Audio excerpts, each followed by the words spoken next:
guys, I'm Melissa with momsimplelife.com, and today I have my two kids to help out. Go ahead and say your name. Just say it. I'm Daniel. I'm Daniel. Hi, I'm Daniel. Okay. And I'm Noah. Good job, Noah.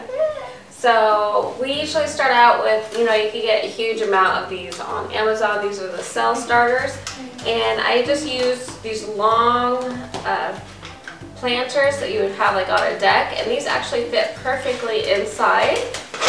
And we just line the whole bottom.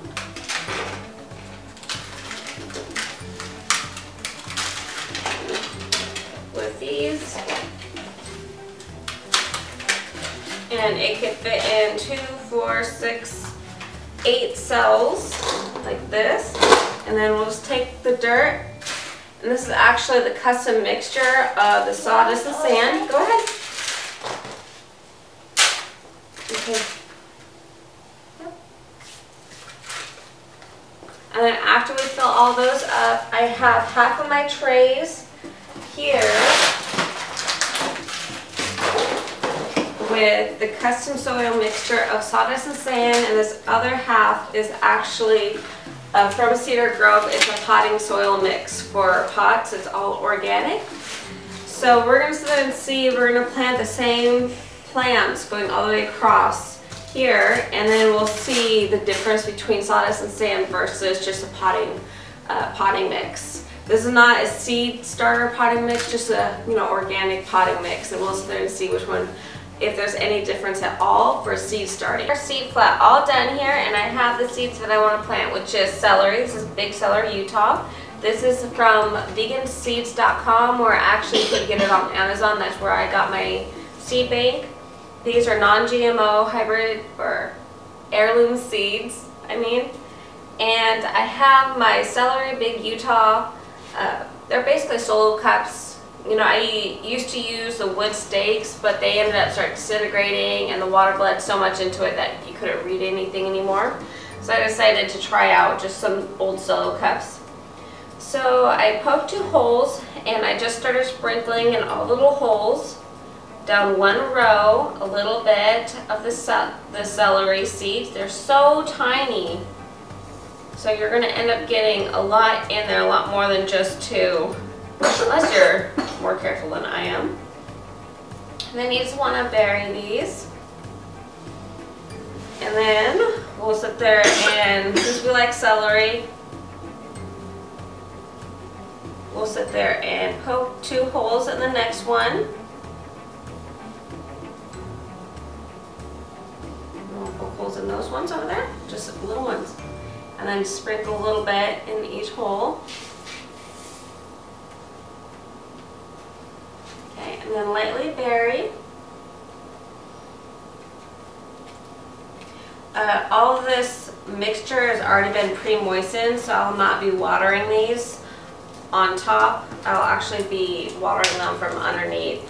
Usually if you have a kind of a dry soil mix when you start off your seeds, you want to water it from on top to get it nice and moist, but this is actually already really moist soil. So then I basically just stick my little names in here, and we'll move on to the next. Oh, too deep, Daniel, too deep.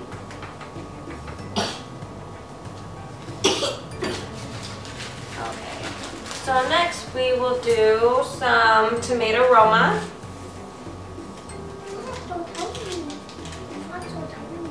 And then usually to keep myself organized when I start doing the seeds, I actually have a planner that I write down when I want to start the seeds inside in one color, and then when I need to transplant them outside in another color.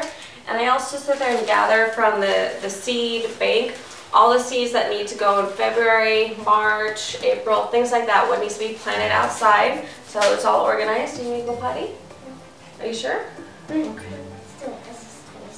Okay.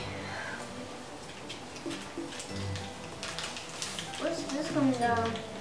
It's going to go.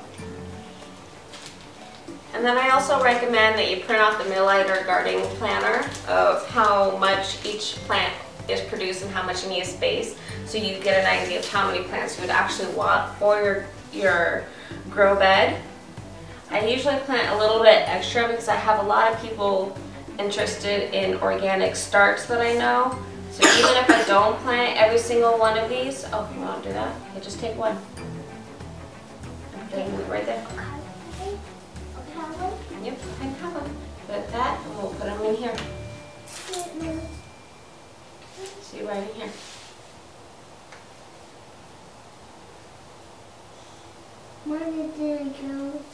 And usually when you plant your seeds, it'll probably go a little bit faster than this because, of course, you know, not everyone has little kids running around inside their house when they start seeds or start growing. Which one is this one? Okay, so I just wanted to show you what it looks like in here. So we have all of the seeds put in one whole row is celery, then we got the tomatoes and just the different seeds that we started today. So one half of this seed palette is like sawdust and sand, and then the other is the organic potting mix that you could get at any store, basically Home Depot or whatever you want to get it at.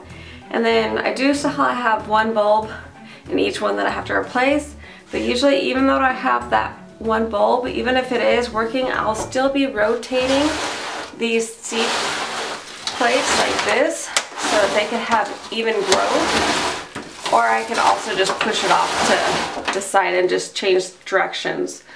So each one of these I have alternated the bulbs so I can just kind of switch them, or if I want to rotate them, it just seems easier switching them over. But I just want to give you a glimpse of the planning that has kind of helped me out this year.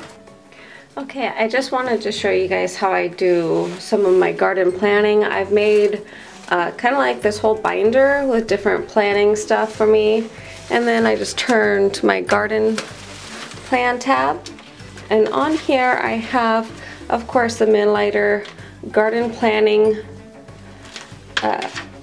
detail sheet, and then the fertilizer formula, all nice and laminated so I could take it out to the garden without worrying about it.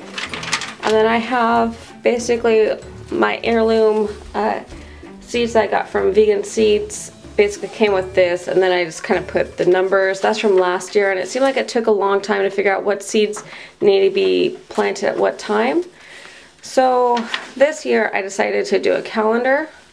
So I basically made up a calendar of kind of like what's growing in my yard, and these are things like the blue stands for I need to plant indoors on these dates. I'm a little bit behind on these, so that's why we're planning it today on the 16th. So today I'm actually going to be writing in here that I basically planted, you know, all the different seeds that I planted. I'll be tracking in here, so you could start tracking on here like when they sprouted, when aphids hit your garden, different things like that. And then the pink here is when I need to plant outdoors. And then I put in a little Ziploc bag of all the seeds that I need to plant in February. And then this is March, so here is my March seed bag here. And when I need to plant it outdoors and indoors, I have here in April my last frost. And when I need to transplant, purple is going to be transplanting, and I have an actual purple day here for my transplanting, and then I got a couple seeds that will be sown directly into the ground, but later on. So it just makes it a lot easier, so you can see everything that's kind of going on in your garden at a glance. And then I have just information. I just keep all this information about saving seeds and different things like that. And then in the very back I have a green for garden, you know, growing.